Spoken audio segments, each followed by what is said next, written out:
Hello everyone, welcome to electrical department. आज की इस वीडियो में बात करेंगे टाटा स्टील की तरफ से जो वैकेंसीज निकाली गई है जूनियर इंजीनियर ट्रेनिंग के लिए। उसमें आपका एग्ज़ाम पैटर्न क्या होगा, उसका सिलेक्शन प्रोसेस और उसका जो ऑफिशियल सिलेबस है वो क्या होगा, तो सब कुछ आपको इस वीडियो में बताएंगे। तो आप लोग इस वीडियो को पूरा एंड तक देखते रहिए, तभी आपको समझ में आएगा। साथ ही आपको इस वीडियो में हम जो आप टाटा स्टील का जो प्रीवियस ईयर का पेपर है उसका लिंक प्रोवाइड कर देंगे।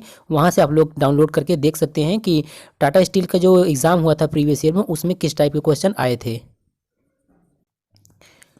तो सबसे पहले हम थोड़ा सा इसके जो नोटिफिकेशन आया था उसका शॉर्ट में बात कर लेते हैं। तो जो टाटा स्टील की तरफ से जूनियर इंजीनियर ट्रेनिंग की वैकेंसीज आई थी उसमें आप लोग 17 जनवरी 2023 से अप्लाई कर सकते हैं 28 जनवरी 2023 तक। इसका एडमिट कार्ड जो रिलीज होगा वो 10 फरवरी 2023 को होगा और इसका एग्ज़ाम जो होगा वो 19 फरवरी 2023 को इसका एग्ज़ाम होगा। ठीक है, और इसका रिजल्ट की बात करें तो इसका रिजल्ट मार्च या अप्रैल में देखने को मिल जाएगा। तो सबसे पहले बात आती है, इसमें आप लोग अप्लाई कर चुके होंगे। अगर अभी तक आपने अप्लाई नहीं किया है तो ज़रूर से अप्लाई कर दीजिए। अप्लाई करने के बाद बात आता है इसका सिलेबस क्या है, एग्जाम पैटर्न क्या है और इसका सिलेक्शन प्रोसेस क्या है, क्योंकि बिना इन सभी जानकारी के आप इसकी प्रॉपर तैयारी नहीं कर पाएंगे। तो आज की इस वीडियो में आपको पूरा डिटेल में हम बताएंगे कि इसका एग्जाम पैटर्न क्या है और इसका सिलेबस क्या होने वाला है, इसमें किस टॉपिक को कितना वेटेज रहेगा, सब कुछ आपको इस वीडियो में बताएंगे। तो सबसे पहले हम बात करते हैं इसके सिलेक्शन प्रोसेस की। तो टाटा स्टील में जूनियर इंजीनियर ट्रेनिंग के लिए जो वैकेंसीज निकाली गई हैं उसका सिलेक्शन प्रोसेस किस बेस पर होगा। तो सबसे पहले उसमें जो है आपका एक ऑनलाइन एग्ज़ाम होता है, इसके बाद एक पर्सनल इंटरव्यू होता है, इसके बाद मेडिकल टेस्ट होता है, इसके बाद फिजिकल मेजरमेंट टेस्ट होता है। यानी इसमें आपको सिलेक्ट होने के लिए 4 स्टेप को फॉलो करना होगा, यानी कि 4 स्टेप्स को आपको क्रैक करना होगा, तभी आप इसमें सेलेक्ट हो सकते हैं। अब अगर इन सभी के बारे में थोड़ा सा आपको बताएं तो जो आपको ऑनलाइन एग्ज़ाम होता है उसको भी सिलेबस में हम डिस्कस कर लेंगे। इसमें एक पर्सनल इंटरव्यू होता है जिसमें कि टाटा स्टील के बारे में आपसे पूछा जाता है। फिर जो आप जिस ब्रांच से अप्लाई करते हैं उसके क्वेश्चन इंटरव्यू में पूछे जाते हैं। मेडिकल टेस्ट भी इसमें होता है और फिजिकल मेजरमेंट टेस्ट जो है वो नोटिफिकेशन में ही दिया गया है कि आपका फिजिकल मेजरमेंट टेस्ट में कुछ इसमें स्टैंडर्ड रखे गए हैं, वो आपके पास होना चाहिए। तो अगर इसके हम Tata steel junior engineer training के एग्जाम पैटर्न की बात करें जो हाल ही में एग्जाम हुआ था उसके बेस पर एग्जाम पैटर्न जो है आपका डिप्लोमा डोमेन स्पेसिफिक, यानी कि जैसे कि आप डिप्लोमा इलेक्ट्रिकल से किए हैं तो इलेक्ट्रिकल से अप्लाई करेंगे तो इलेक्ट्रिकल के 80 क्वेश्चन होंगे। अगर मैकेनिकल से अप्लाई किए हैं तो मैकेनिकल के 80 क्वेश्चन होंगे। मतलब जिस ब्रांच से आपने डिप्लोमा किया है उसको बोलते हैं डोमेन। तो डिप्लोमा डोमेन स्पेसिफिक से 80 क्वेश्चन होंगे और इंडस्ट्रियल ओरिएंटेड लर्निंग से आपके 20 क्वेश्चन एग्जाम में पूछे जाएंगे। अब यहाँ पर क्या है कि कई जगह आपको जो इसका एग्जाम पैटर्न है वो अलग देखने को मिलेगा कि डोमेन से क्या होता है 50 क्वेश्चन पूछे जाते हैं जिसमें जनरल एप्टीट्यूड भी होते हैं, इंग्लिश भी होते हैं और आईओटी भी होता है। तो ये क्या था, पिछला मतलब कि पुराना सिलेबस था, पुराना एग्जाम पैटर्न था।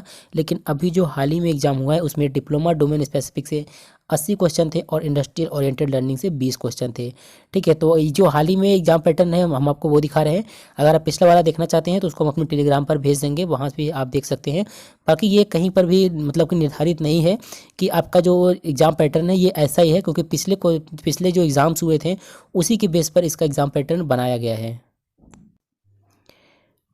अब अगर हम सिलेबस की बात करें, डिप्लोमा वालों के लिए जो ये वैकेंसी है उसमें सिलेबस की बात करें तो देखिए एग्ज़ाम मोड जो होगा आपका वो ऑनलाइन होगा। एग्ज़ाम का लेवल जो होता है डिप्लोमा लेवल का एग्ज़ाम होता है। टोटल क्वेश्चन की बात करें, टोटल 100 एमसीक्यू क्वेश्चन होते हैं और टोटल टाइम जो दिया जाता है आपको 120 मिनट दिया जाता है और टोटल मार्क्स जो है वो 100 मार्क्स के ये क्वेश्चन होते हैं। कभी कभी क्या होता है देखने को, एक क्वेश्चन 3 मार्क का होता है तो यही टोटल मार्क जो है वो 300 मार्क का हो जाता है। और बात करें इसमें माइनस मार्किंग का, तो इसमें माइनस मार्किंग वो अप्लीकेबल है, यानी कि जो आपका 1/4 मार्क कटता है गलत आंसर देने के लिए वो इसमें माइनस मार्किंग होगा। तो आपको ध्यान से सभी क्वेश्चन को करना है जो आपको आता हो वही, क्योंकि इसमें माइनस मार्किंग भी दिया गया है। अब बात कर लेते हैं इसके सिलेबस की। तो जो इलेक्ट्रिकल डोमेन के लिए सिलेबस है यहाँ पर देख सकते हैं किस टॉपिक से क्वेश्चंस आ सकते हैं। यहाँ पर देख सकते हैं आप analogue and digital communication, analogue electronics, control system, digital electronics, electric circuit, electric measurements, electric drives, electric machine, electromagnetic field, engineering material, engineering mathematics. इसके बाद है इसमें heating and welding, illumination, micro processor, power electronics, power system. तो electrical के syllabus का हमने यहाँ पे डिस्कस किया कि इलेक्ट्रिकल में कहाँ कहाँ से क्वेश्चन पूछे जाएंगे। तो जो इलेक्ट्रिकल में डोमेन होता है, डोमेन मतलब कि जो इलेक्ट्रिकल सप्लाई करेंगे तो ज़्यादातर क्वेश्चन इलेक्ट्रिकल के होंगे। तो इसका वेटेज की बात करें तो 50% क्वेश्चन जो होते हैं आपके वो डोमेन से आते हैं, मतलब कि जो आप ब्रांच से अप्लाई करेंगे वहाँ से आपके 50% क्वेश्चन होते हैं। बाकी यहाँ पर देखिए मैकेनिकल का भी दिया गया है। तो मैकेनिकल में अगर सिलेबस की बात करें तो theory of machine, machine design, engineering material, strength of material, engineering mechanics, engineering drawing, engineering thermodynamics, तो ये सभी टॉपिक से क्वेश्चंस आएंगे। इसके पीडीएफ को हम टेलीग्राम पर सेंड कर देंगे। बाकी हम इलेक्ट्रिकल ब्रांच को, मतलब कि इलेक्ट्रिकल ब्रांच के सिलेबस को पूरे डिटेल में डिस्कस कर लिया है, और जो मैकेनिकल और सिविल बाकी अन्य ब्रांच हैं उसका सिलेबस का पीडीएफ जो है वो टेलीग्राम पर सेंड कर देंगे, तो वहाँ से आप लोग डाउनलोड कर लीजिएगा।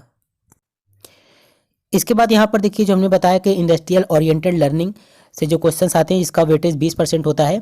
उसमें आर्किटेक्चर एंड डिज़ाइन से क्वेश्चन आ सकते हैं, कंस्ट्रक्शन से, हॉर्टिकल्चर से, और सस्टेनेबल डिज़ाइन से, industrial skill development, workforce development, engineering solution, professional enhancement tactics, इन सभी टॉपिक से क्वेश्चंस आ सकते हैं। तो सिलेबस का जो पीडीएफ है उसको हम टेलीग्राम पर सेंड कर देंगे, वहाँ से आप लोग देख लीजिएगा।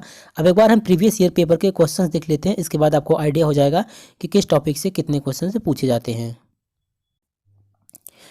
तो यहाँ पर आप देख सकते हैं ये जूनियर इंजीनियर ट्रेनिंग 2022 इलेक्ट्रिकल का सैम्पल पेपर क्वेश्चन है। ये जो है, ये जो पीडीएफ है ये टाटा की ऑफिशियल वेबसाइट से डाउनलोड किया गया है।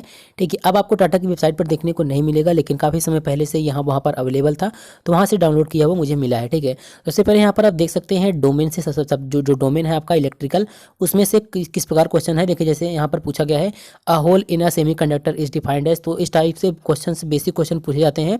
यहाँ पर देखिए अगर नंबर ऑफ क्वेश्चन की हम बात करें तो 12, इसके बाद यहाँ पर आप देख सकते हैं टोटल कितने क्वेश्चन है।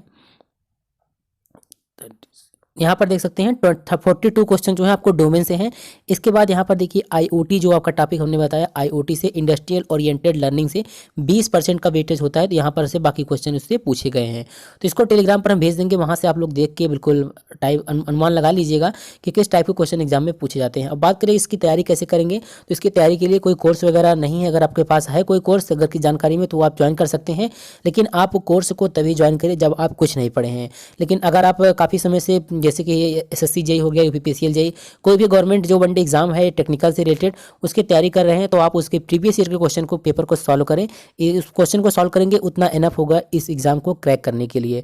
ठीक है, तो आप लोगों के लिए जो ऑब्जेक्टिव क्वेश्चन होते हैं उसको सॉल्व करें, और जो प्रीवियस ईयर के पेपर, जैसे अभी हाल ही में एसएससी जेई का हुआ, यूपी एमआरसी जेई का हुआ, तो उसमें भी जितने भी क्वेश्चन आए थे उन सभी का रिविजन करें और उन सभी का मॉक टेस्ट दें, वहीं से क्वेश्चन इसमें पूछे जाएंगे। बाकी अभी अगर आपके मन में कोई क्वेरी है तो आप हमसे कमेंट में पूछ सकते हैं।